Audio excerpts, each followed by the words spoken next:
All right, everybody, welcome back to a brand new episode of Joyfully Empowered. My name is Stephanie Verschow, and I am so excited because today we have an incredible guest. As you know, season 2 has been really all about empowerment, purpose, following your heart, and really supporting women, although this applies to all that want to follow their dharma and what they're meant to do in this world. So today I am bringing a newly friend. Her name is Mada Ojalvo Oren, and she is the founder of Safta. It's a one-of-a-kind jewelry and lifestyle brand inspired by everyday rituals. I connected with Maya through our friend Kylie, and I immediately started stalking her on Instagram and going to her website, and we finally met in person. And Maya is a classic multi-hyphenate, and she also works across the fields of creative programming, photography, and helping brands with video really translate big ideas into soulful, intentional experiences. And when and if you meet her in person, Maya, you are truly that person. She's also the voice of On Holiday, which is a beautiful newsletter all about identity, rooting into feminine intuition, and building a life with depth and meaning. Her work is grounded in the belief that slowing down, creating beauty, and honoring where you are can come from a powerful presence, tools, personal and collective transformation. So I am so excited, I am honored, and I am giddy to welcome to Joyfully Empowered Maya. Hello, hello. Hi, thank you so much for that wonderful intro. It's so special to hear that. Thank you. Oh, I love that you receive it. You're so welcome. I am so glad that we got to meet in person. I usually meet all of my guests in person, but not all of them. And because we met recently, we connected, we met recently, I feel like I have your energy so just like present. And as I am introducing you and seeing you again on the screen, I'm like, you really are that person also in real life, which is such a breath of fresh air. That really just warms my heart. Thank you so much. Yes, I mean it. Today, I want to talk a little bit about your career, your journey. We were talking a little bit about that when we met last week over coffee. But as I was reading your bio and really diving into all things Maya and Safta, you label yourself or you consider yourself a third culture kid, right? And you describe feeling home being a feeling rather than a place. So I want to start a little bit there because I feel like that's your ethos, your foundation. And when did you first realize, you hear it like Hallmark and all these things like home is a feeling, home is your heart. But I feel like you really embody that. Like, what was that experience and when did that click for you? It's an ongoing experience. I think it really did click for me, I think, in the last 5 years. The timing of 2020 and this whole crazy period that we've all kind of been through as a society really hit me in a spiritual place. I feel like it was a dark night of the soul for me. And Mm, through that, I really experienced this feeling of coming home to myself. And understanding as I longed for these homes that I've been to that never really feel 100% like my home. Um, and not being able to physically get there, that like I could create that and you know, sort of like bring that feeling and cultivate that within myself. So that's really where, you know, yeah, it just like feels like that's really where kind of it stemmed from. Of course, my entire life has felt like that. We moved a lot as kids. My parents are really spontaneous, let's say. They both moved here in their 20s, from my mom from Trinidad and my dad from Israel, and mm-hmm. both, started a new life in America and met each other, had my sister and I. And I was 3, my sister was 1, they took a vacation to Florida. We were living in Connecticut at the time. And they were like, why aren't we living here? It's beautiful. And they packed up our bags and we moved to Florida super randomly, had no friends, no family. Oh my gosh. Yeah. And so there's kind of this like, and I think it lives within me too, this feeling of like everywhere can become home. And I think because my family unit was we had to be so tight knit and we had to be so, like looking out for one another because we didn't have this extended family around us. Yeah. I feel like that has sort of continued to live within me in many Mm, ways. yes. You know that I can relate about moving, and not knowing and not having family, that I moved a lot growing up too.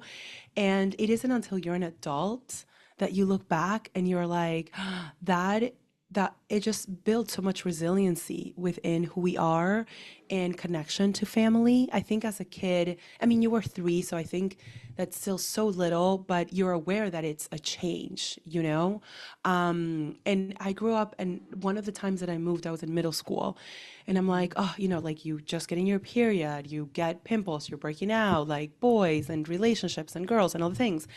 But looking back, I'm like, wow, I got to really, explore and learn who I was.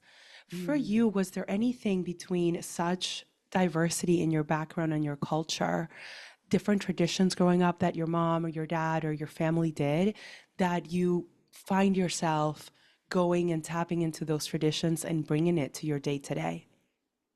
Yeah, it's interesting. I feel as though my family, especially my dad, they moved here and they were just kind of they almost like submitted to the American culture. Like they wanted to be a part of the American experience, the American culture. My mom always wished that she had stayed in Trinidad because of the warm weather. And still to this day hates the cold. But it was interesting because I almost craved that in my adult life. It was like this craving of this ritual and these experiences and traditions that I almost expected I would have in my family because of its, diversity, and didn't really experience growing up.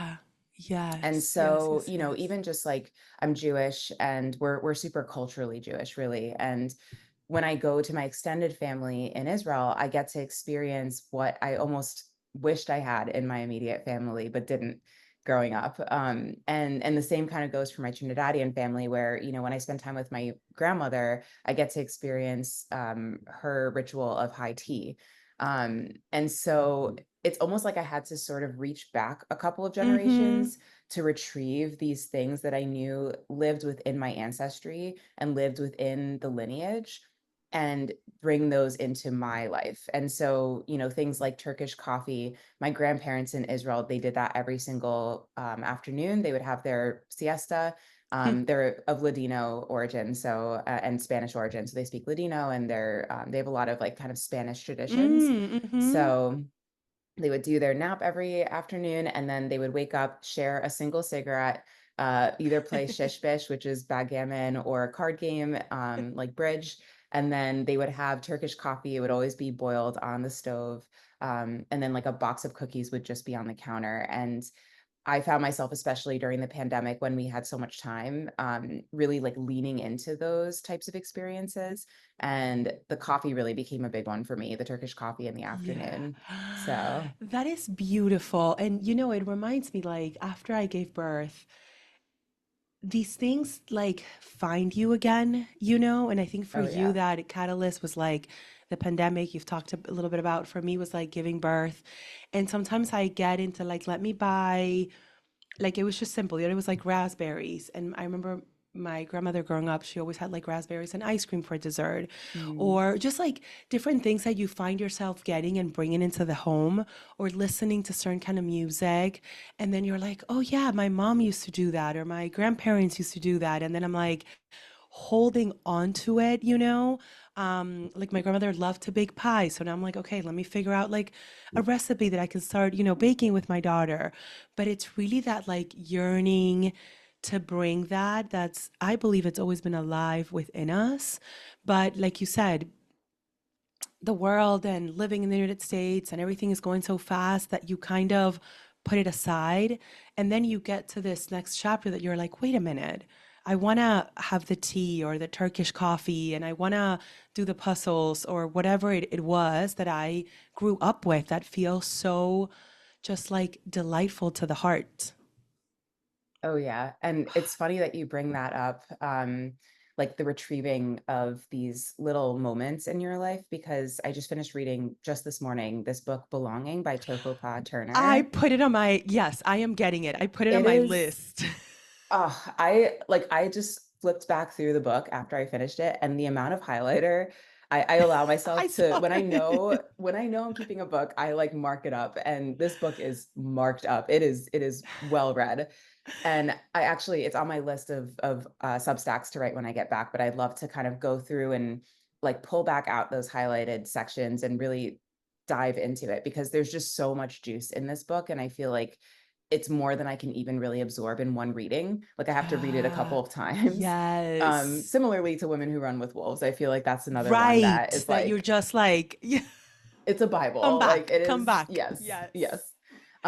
But she references this, and it's so interesting because she talks about how in our society we're sort of like estranged from our ancestry. Mm. And when you look back in the history of humanity, it was this like symbiotic mycelium type of relationship that we had with the earth and with each other, and this like tribal sort of experience that Yeah.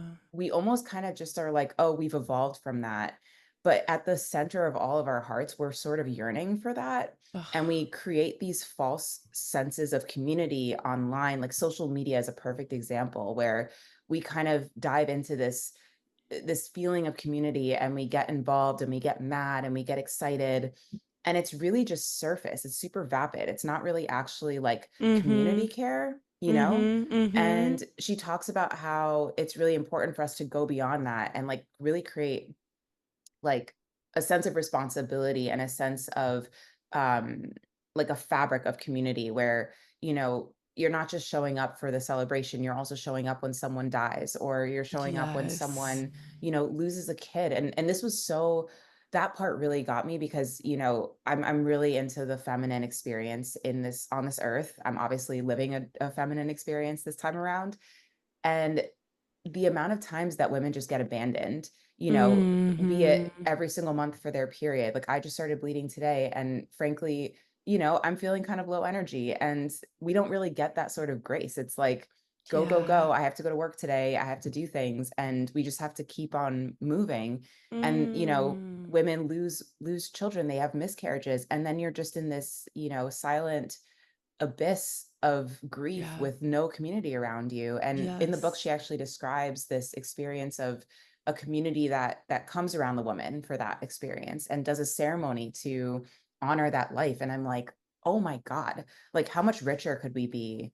And I think it does begin at these rituals that we do for ourselves and like Mm-hmm. retrieving that from our own lineages. Yes, yes. And that to me, everything you're speaking about is the core of, I'm gonna call it your brand. I know it's so much more than that, but for our conversation of Safta, of being able to ground yourself in these rituals with your jewelry and everything you're creating. So in times of like deep loneliness, or that even when you give birth, it's like you have 9 months of like, oh my God, having a baby, you're having a baby, you're so beautiful, your belly, da da da. You give birth, and there's like, it all goes to the baby. And like, of course, as a mom, we love that. We want everything to go to the baby, but you're like, what?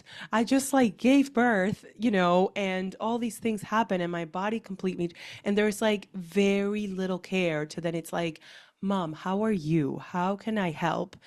And starting with our monthly and our and when we bleed and everything. So I think I agree with you. It's so important. And then for us to also take responsibility to reach out to our community, because I think sometimes there is this like pressure on other people, like, why aren't they, whoever they may be, why aren't they asking me about it?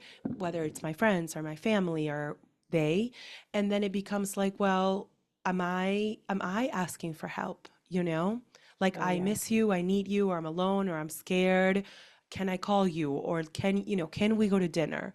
So I think it becomes also this like radical responsibility of what are you cultivating in your life, and Mhm. what is that community that you're cultivating? I don't think that there's one person, whether you have a spouse, a partner, husband, a wife, that's like the beyond and end all. I think that we have, right, like different people and communities that we go for different needs.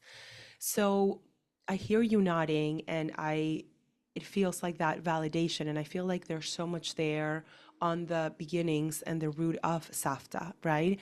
So tell us a little bit about that origin story, on how that began, which I know when you shared it, it was actually in the making for a very long time, right? Until it came to fruition. Oh yes. And my gosh, in just your response there, there's so much that I want to talk about. This could be a 6-hour podcast We might have to do a easily. part two. Damn, seriously, because there's so much I want to say on just like the divine feminine and masculine and how those Mm, things are really what will heal the planet. And I'm like on a soapbox about it for the past couple of years, but really like probably my entire life. And I just want to say like the fourth trimester is such an important mhm, time. And I, as a woman in my community who does not have a child and isn't in that journey or that period of my life yet, or maybe ever, I am always looking to the mom. And I feel like that's so mm. important to really like just surround her with like that neat that community care. And so anyways, I just like wanted to go on a Thank little you bit of for a saying tangent for that. that. No, Yeah. that's so important. It's like go to the moms and ask, Yeah. how can I help? Even when you came, just to kind of shout out to you, when we met, you ended up coming closer to my neighborhood. And maybe subconsciously it was because like she's a mom or there's all these things. I don't know. But it was it's so very much appreciated, and not like if you're not a mom, your time is less than. We're Right. not talking about that at all, but it's just understanding that there's like an extra layer of like life that we're supporting. So thank Mhm. you also for that. That Of meant a lot. course. And that's Yeah. and that's part of showing up in the community, right? Like it's like going beyond yourself and taking that moment of empathy to understand. And it's really subtle and super subconscious. Like it's not something that you're like constantly having to think about, Mhm. but it's just like Mhm. taking that moment to like almost like animism, right? Like experiencing everything as like a living, breathing thing and caring about it and knowing your part within that tapestry. And so, yeah, with Safta, I feel like it really it really took root in, I think, 2021. I visited, so I was walking around the city. I was visiting the city at the time because I was living in DC, and my best friend has lived here for years. So we were just exploring downtown, and we walked into this store that was like incredible. It was all Chinese made art and jewelry, and it was set up by artists. So they had like these little Wow. sections of the store, and everything was impeccable and just so stunning. And it was celebrating this culture, and it felt deeper than just the items. And I feel like for me, I've always been a person who story tells. Mhm. That was my first business. It still is a business I run, my photography and video. I'm a storyteller. I love documenting and capturing memories and moments. I love having a story to tell around something. Mhm. As I pack for this trip, I'm going to Europe for 2 weeks and we're going to Belgium. And last time I was in Belgium, I got made fun of so hard by my partner and his friend because I bought this like Belgian lace collar, and I never wear it. I need to like incorporate it into my life somehow, but it was about the story of the fact that I was buying Belgian lace in Belgium Yes. and the hands that went into it, and like the artistry and the ancestry behind this piece of fabric. That's beautiful. And yeah, and so when I was walking around the store, I was just like in awe. It's just this Mhm. beautiful experience of a culture and these people, and just it was just amazing. And afterwards, we sat in a cafe, and my friend looked at me and he said, "Have you ever thought about doing something like this, but for Judaica?" And it really, I had, and I was like, yes, like I love that idea. And at the time, it's funny, people don't remember this as much because now we are in this massive conflict in Israel. But there was a bit of a conflict back in 2021 as well that was Mm. really hard. And there was a lot of hateful speech and crazy stuff happening online. And I just remember really withdrawing and like deleting every or trying to delete every single part Mhm. of my Israel identity online because I was nervous that I was going to get, attacked. So much tenderness. It Ugh. was really hard. And not to say that other people don't experience, like everyone is experiencing something, but like from my Yeah. personal lived experience, like it was really difficult, and it still is to this day. Yeah. Um and so I wasn't really sure if I wanted to show up in a super Jewish format because I was afraid that I would get a lot of backlash. And it was around a time too where a lot of people were outwardly in my community, which I worked in the food industry for a long time with my photography, and that industry was super against Israeli businesses, and they were outwardly Mm. boycotting businesses. And I said, Mhm. is this really the climate I want to enter into with a Jewish business? And so I started to play around with it, and I didn't want my fear to get the best of me either. It was really important to continue to be proudly Jewish, but I kind of challenged myself. I was like, well, I have this other part of my identity as well. I have my Trinidadian side. Mm-hmm. And behind that is Turkish, Turkish lineage and Spanish lineage, and there's Ethiopian roots. And I was like, how do I really celebrate this third culture element, and like all the people in the world that really don't feel like they have that center of Mm, gravity. And yes, there's so many yes. of us. There's so many of us that have these mashups of cultures within us. And then we're like, okay, how, like one of my friends actually here, she's Japanese and Puerto Rican. And I think it's like the coolest thing ever. And I'm Yeah, like, I watch her go to Japan and visit her grandmother. And then she goes to Puerto Rico and hangs out with her family there. And I'm like, I'm how getting freaking chills. cool. Yeah. Yes, Like it's yes. so, and this is our world right now, like this is what we're evolving into as a humanity. It's like, race and all this bull crap that we're like so obsessed with right now, it's going to go away because we're all just a big, melting pot. We're And one. And even from like a quantum 100%. physics perspective, there is no single anything, right? Yeah. Like if you're looking through science, through the lens of science, and you're looking at the quantum field, there's literally no difference between me and you and ourselves. Like Yes. we're in this mosh together. So thank you for, yeah, that's the reminder of like this is a very messy and hard climate, difficult to navigate, and because it's literally not the foundation from an even science perspective that we're built from, it cannot last. Right.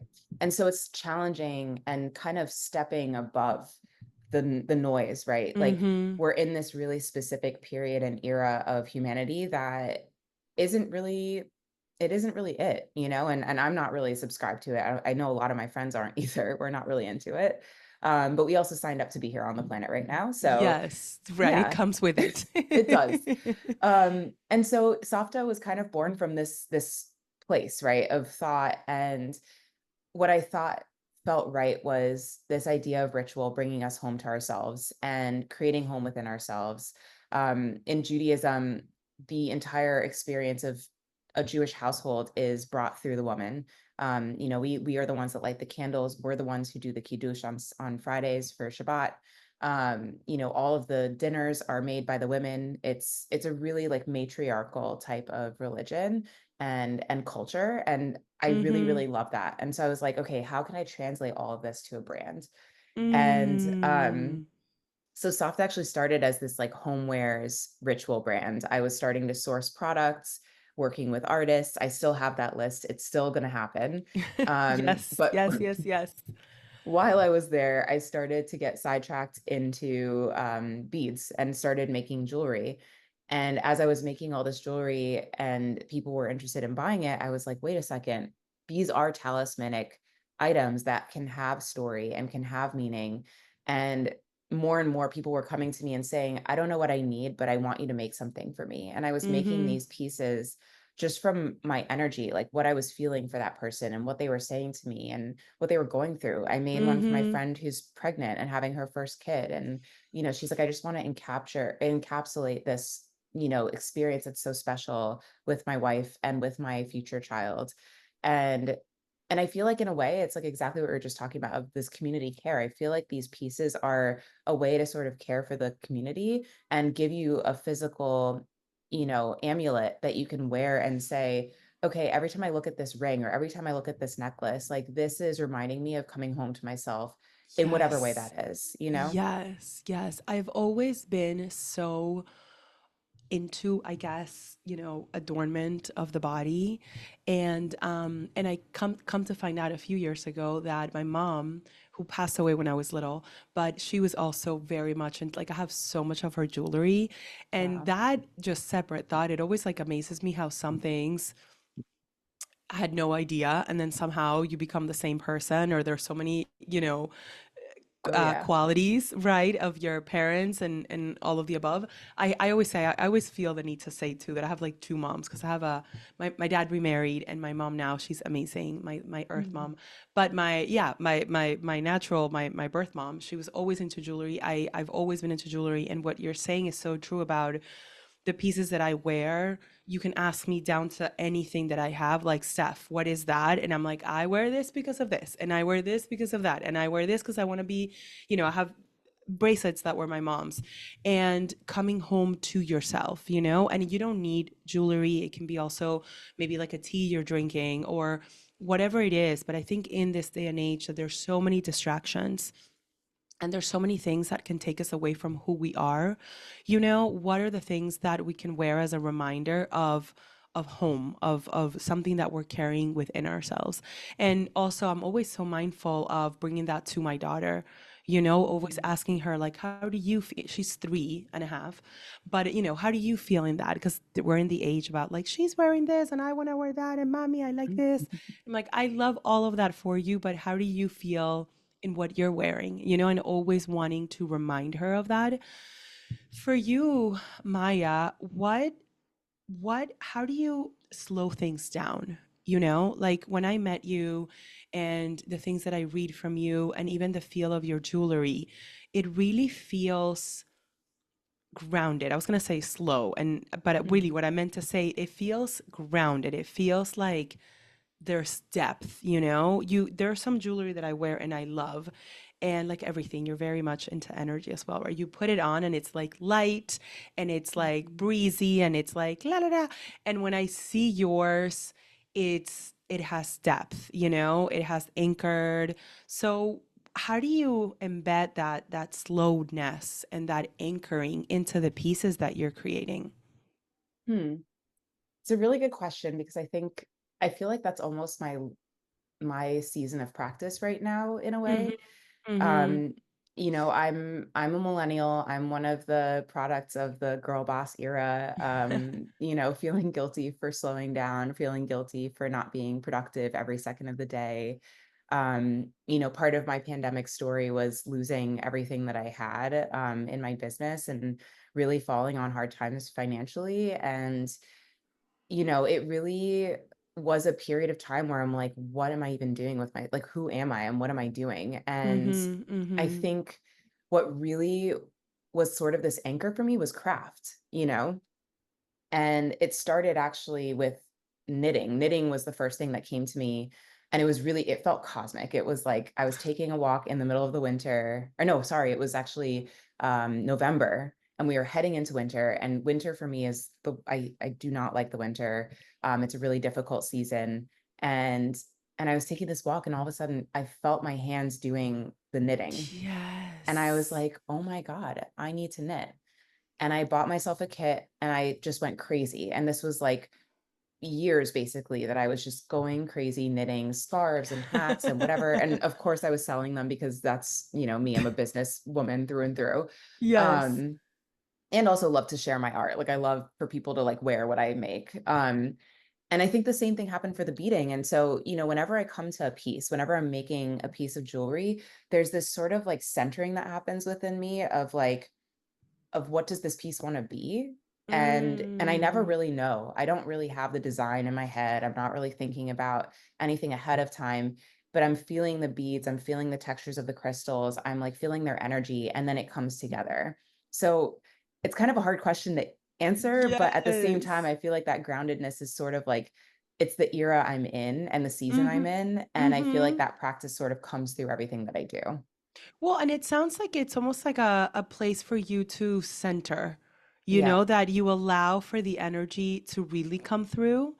I was looking at and I was like taking a look at my notes. So the names Mhm. of your pieces are beautiful. And it's Thank you. like childlike. I had it in front of me and it literally went away, but it was like childlike dreaming and tap into the universe.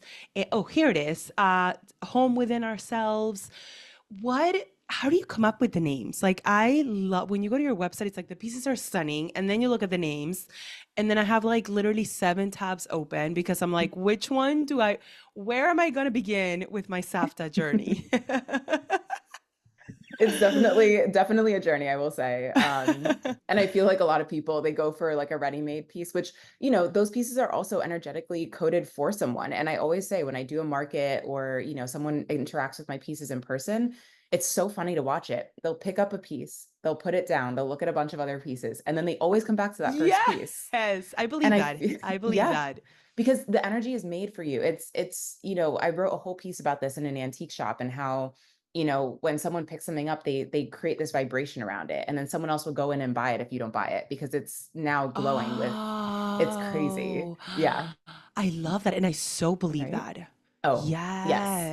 Yes, Yes. So when I'm making yes. them, sometimes I don't know who I'm making it for, but I just trust that like that is for someone out there, you know? Mm-hmm. Um, but the names, you know, I think it just kind of came to me one day that that was the way I wanted to name my pieces. It felt really natural and it felt like the right way to name the pieces because they do have intention. They're not just, sure, they're fun layering pieces. They're made with colorful beads, but there's something deeper than that in them. And I Yeah. want you to really experience that when you interact with them. And I felt like the best way to do that was to really, you know, lead with the name and have it be something that is the first interaction beyond just seeing the physical piece. Oh, the names are just a delight.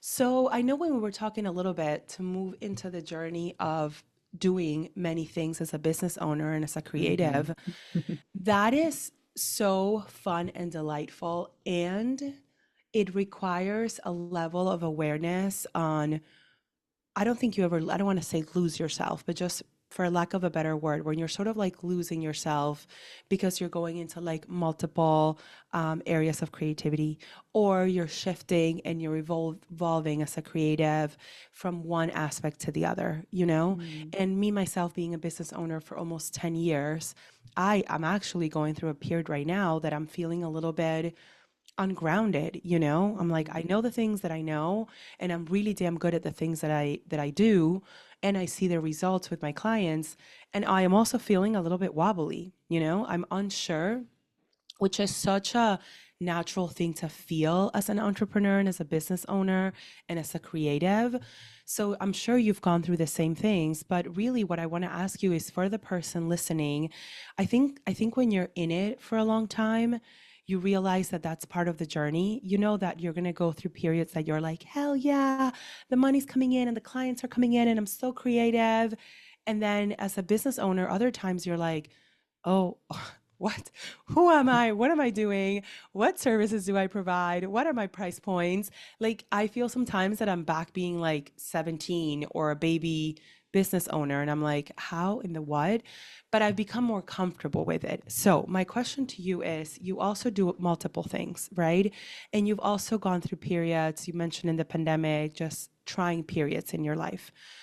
How do you come back to you? How do you sort of like gently slap yourself, and I mean gently, and wake you up, you right? And you're like, all right, girl, let's come back to me. Let's come back to my zone of genius, my creativity, my roots, my ancestors, and surf that period with grace, but also not knowing that you are the creator, you know, like you are able to pull that creative juice from within you. mm.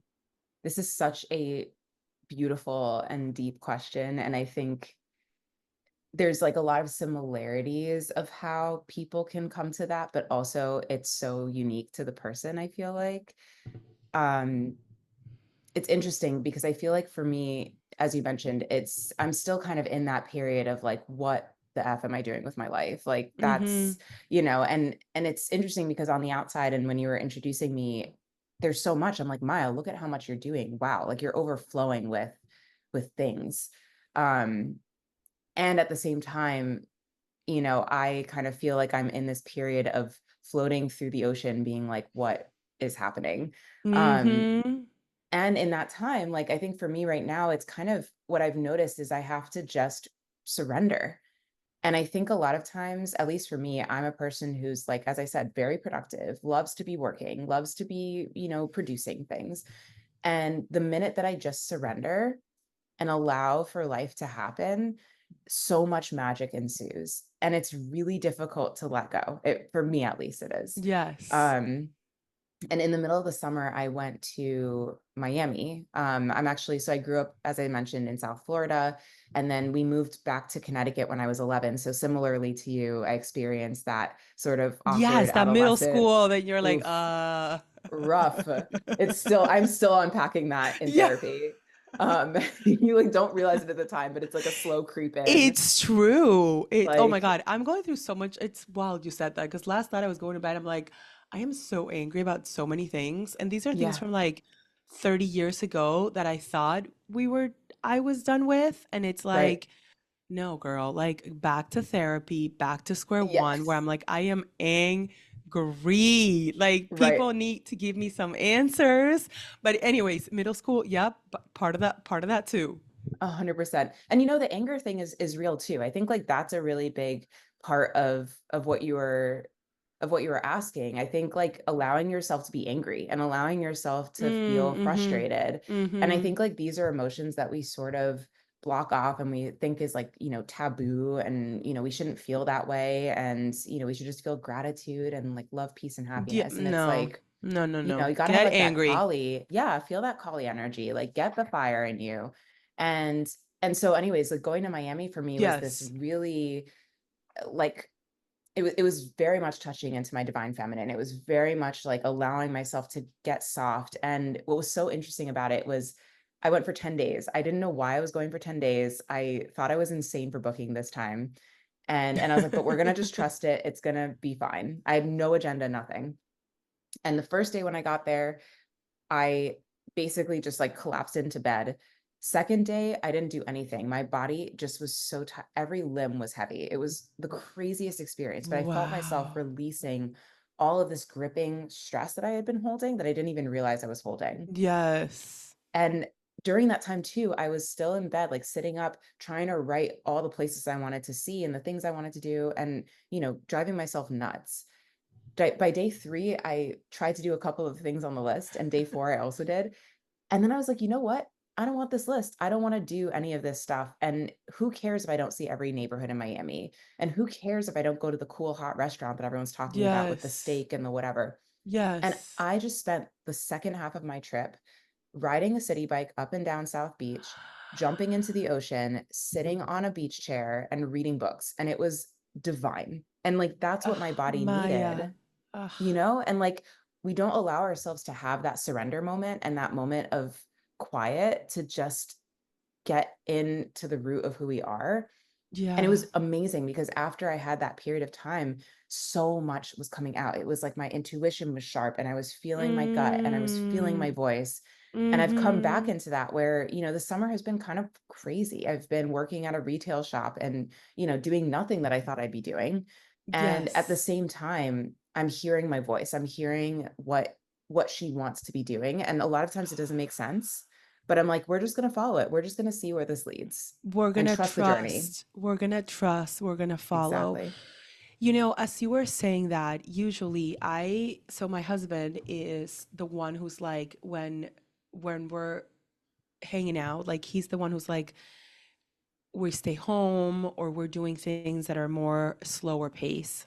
Mhm. And I'm the one who's like doing all the things, right? So with my daughter, a couple days a week, he watches her, a couple days a week, I watch her, and the whole, doing all the things.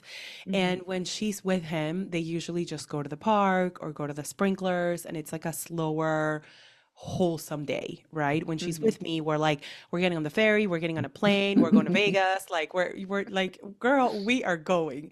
And Mhm. yesterday, usually on Sundays, we go to church. So she's like, Mhm. okay, mommy, what are we doing today? And I was like, we're gonna go to the park, we're gonna bring a blanket, we're gonna hang out. And she's like, mommy, but I want to go to here and there because that's usually our rhythm, you know? Mhm. And it was so sweet. But for a minute, I was like, okay, this is great. And what an awareness to also show her that mommy can just hang, Oh, because yeah. I'm also obviously like her role model.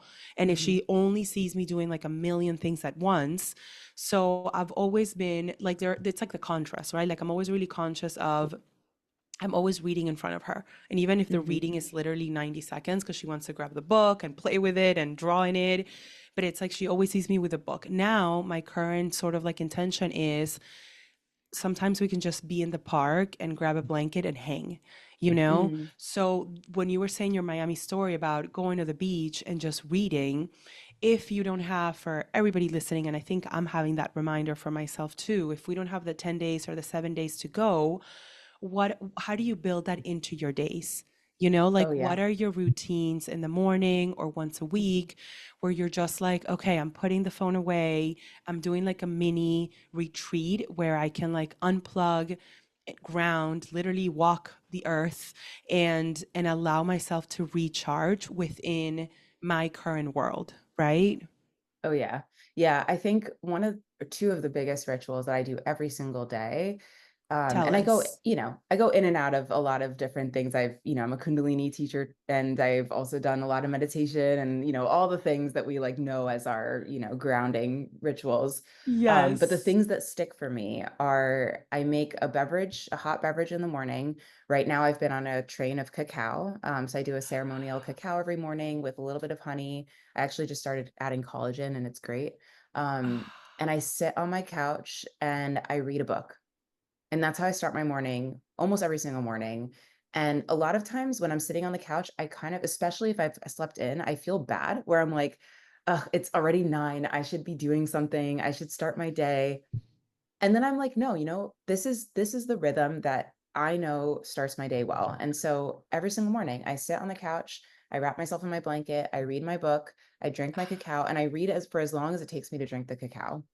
And I think that it's so simple and it's so, basic, if you want to say, but at the same time, it's something that I don't have to think too hard about. It's not this like Hmm. whole big thing with like gua sha and, and like sit-ups and Which whatever. we It's love. just, We love yeah, all of they're that, but great. that's just not where we're at right now. Yeah, It's really bringing the slowness and the anchoring into our day to day. You've 100%. literally just like I always say like things are winking at me, and I haven't done like a cacao ceremony in so long, and sometimes we think that it has to be like Oh yeah. fancy, and Yeah. it's like no, the fanciness is just everything you said sounds delightful. Just do it in the morning by yourself, read a book, and that is your ceremony. 100%. And I think that's the other thing that, I think in the wellness industry has kind of gotten blown out of proportion is this Mm-hmm. like almost creating everything to be like a bit untouchable or like a little bit grand. And it's like, Mm. no, when we really tap back into what our ancestors did, like to get back to the ritual of ancestry and, Yes. to our, like my grandmother, she does a high tea ceremony essentially every afternoon. And all it is she makes herself a red rose tea bag, adds a little bit of milk to it, but she sits with her china at the table and she sips her tea and she eats a cookie. And like that is her time, and it's so simple and it's not all this doodad and, the like a sound bowl and where and like that stuff is lovely. I don't get me wrong, I love doing that type of thing and, really celebrating the moons and etc. But there's something really special about kind of like dumbing down or like really just getting to the bare bone essence of Yes, the something, simplicity. you know? Yes, yes, the simplicity of these rituals. Yeah, I have a couple questions left. I'm sure. really curious to hear about what it's been like. I mean, you've been an artist and you've talked about your art and your scarves and now jewelry for a long time, if not your whole life. But Mhm. what does it feel like to see somebody wear a piece of your jewelry? Like what is that feeling, right? Like when you see it and what comes through to your body, your thoughts, your heart? It's crazy. I think I'm still in disbelief that I actually the 2 things that I've really owned this year is saying that I'm a jewelry maker and saying that I'm an artist. And that might sound insane, You do. but yeah, for basically a long time, I've been fighting that. I've been fighting those titles. And, so when I see someone wearing my piece, I'm like, oh my God, I made that A.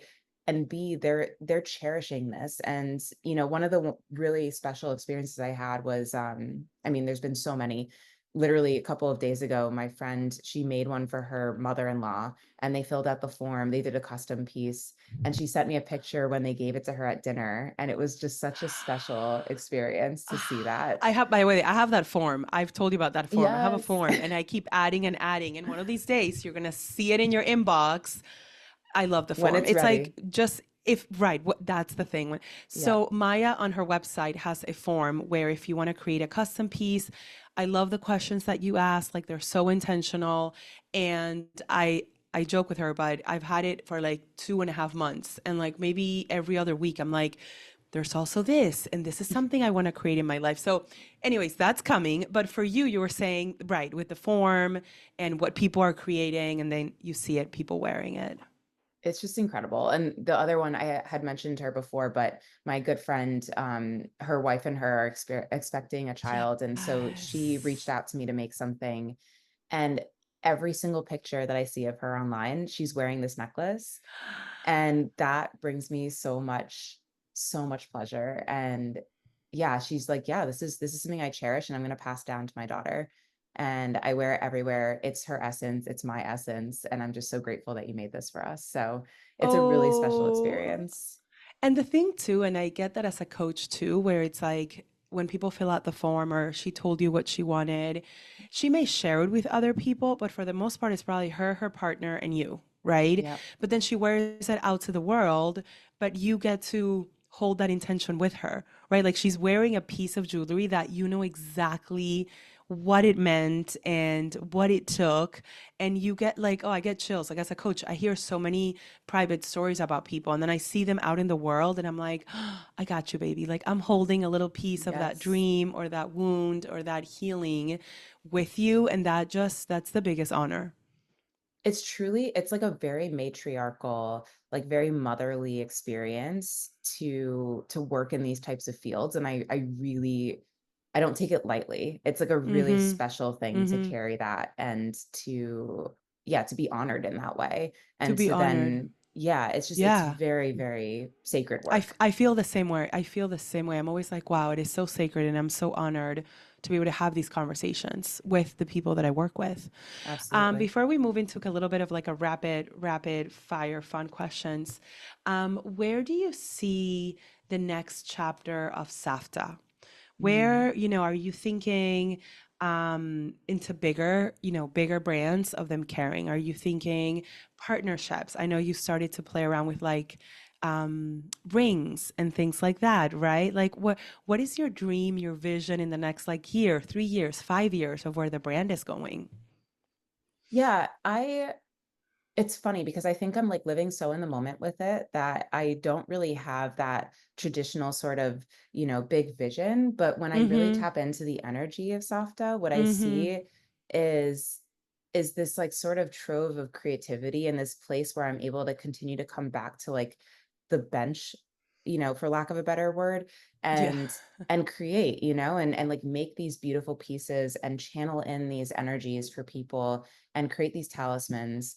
um, I think I envision more of a community around it as well. I love the idea of Safta becoming a larger brand that encapsulates other artists' work as well. I'm really hoping by the fall to have more ritual items in the shop. So I'm working with a friend who's a ceramicist, and we're gonna do Shabbat candle holders that are incredible. I cannot wait to share them. We've been sketching them out and doing the whole thing. They're gonna be like table centerpieces essentially.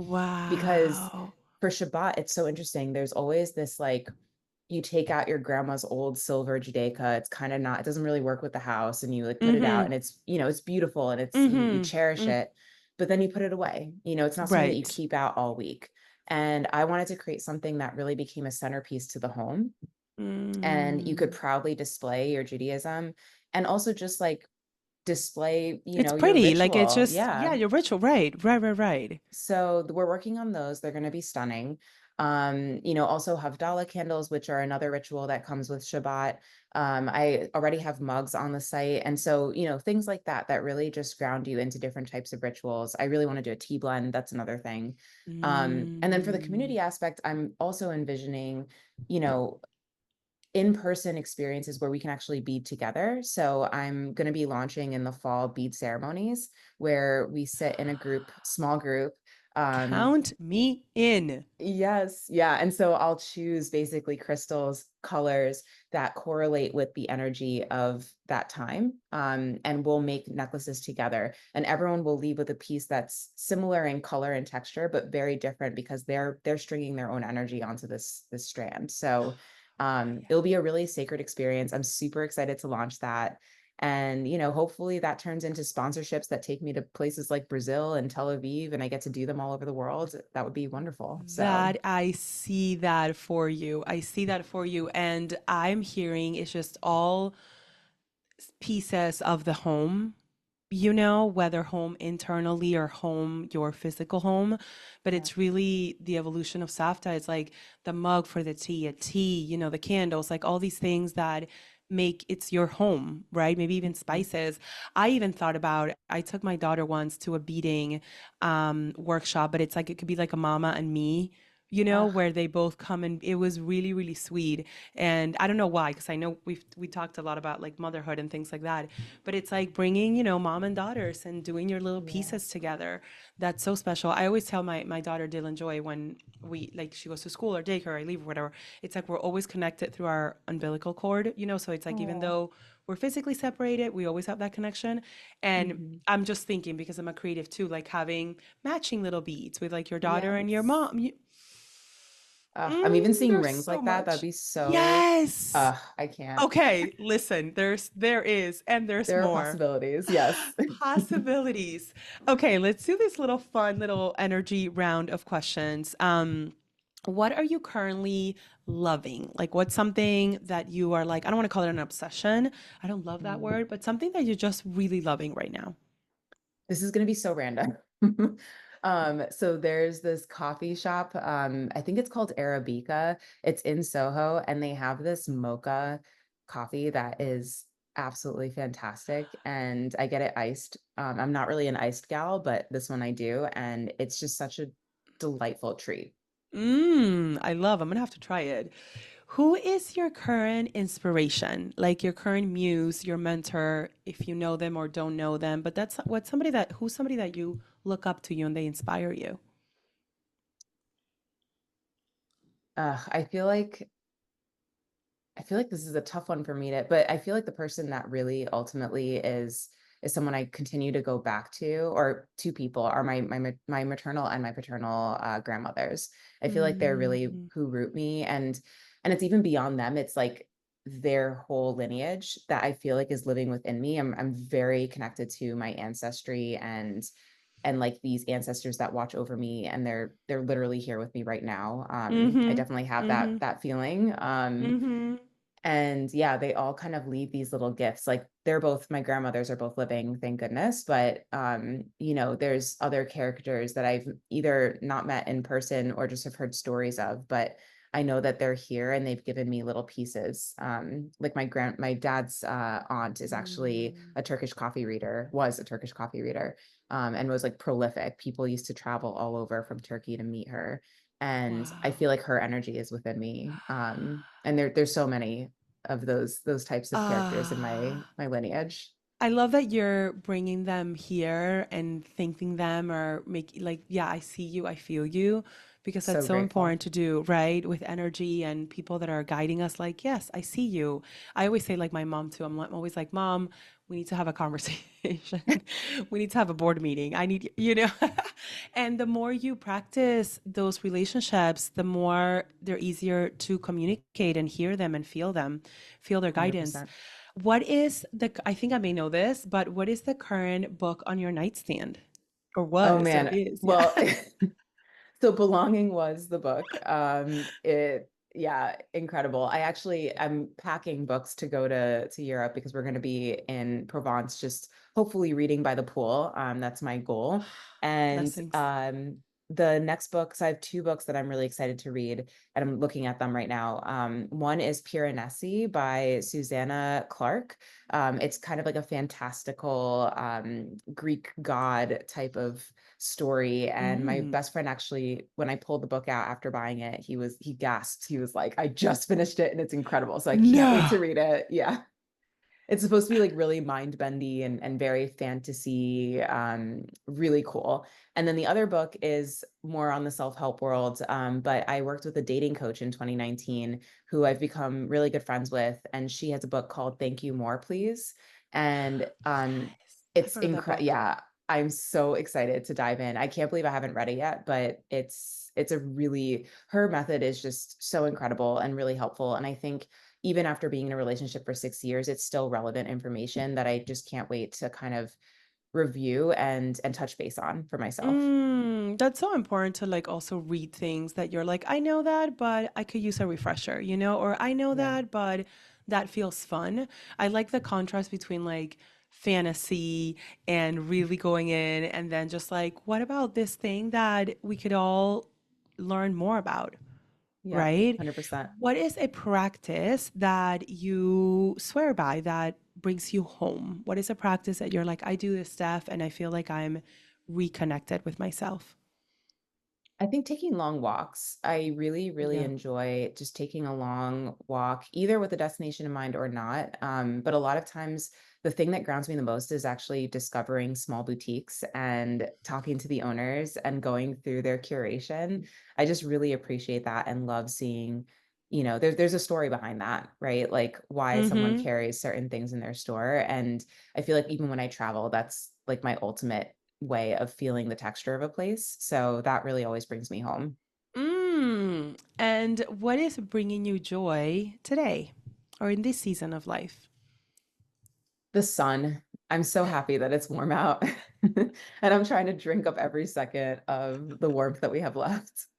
I know we had like a few random days last week where it felt like super fall. Oh, And I then was now, freaking like, out. yeah, I'm like plotting a beach day this week because I'm like, if I can get it in, I will get it in. Yes. Thank you for your time, Maya. Like you said, we could have like part 1 through 12 because there's so many little branches that we could get into. But I really just loved our conversation. It's so refreshing. For everybody listening, go to Maya's website, which is shopsafta.com, and you can get 10% on your first order. She has beautiful pieces. And I also want to remind everybody that you make custom pieces. So if there's something in your mind or in your heart that you want to bring to creation, do that form. She's amazing. Where can people find you, Maya? I know you talked about the newsletter, or are you on Instagram? What are other little fun places that people can get to know you? Yeah, I feel like the newsletter is kind of the core of all of it. And so that's on holiday. And we can probably link it in the show notes, I'm Yes, and it's assuming. on Substack, right? It's on Substack, Yes, I yeah. got you. Cool. And then I'm on Instagram. I'm on Instagram as Maya Ojalvo. And everything is kind of linked from there as well. So that's a good place to start. Okay, awesome. That's so good. Follow Maya, get all her beautiful pieces or whatever winks at your heart. And thank you again, Maya. This was so heartwarming. I appreciate your time and all the wisdom you shared with us. Thank you so much for having me. This was such a pleasure.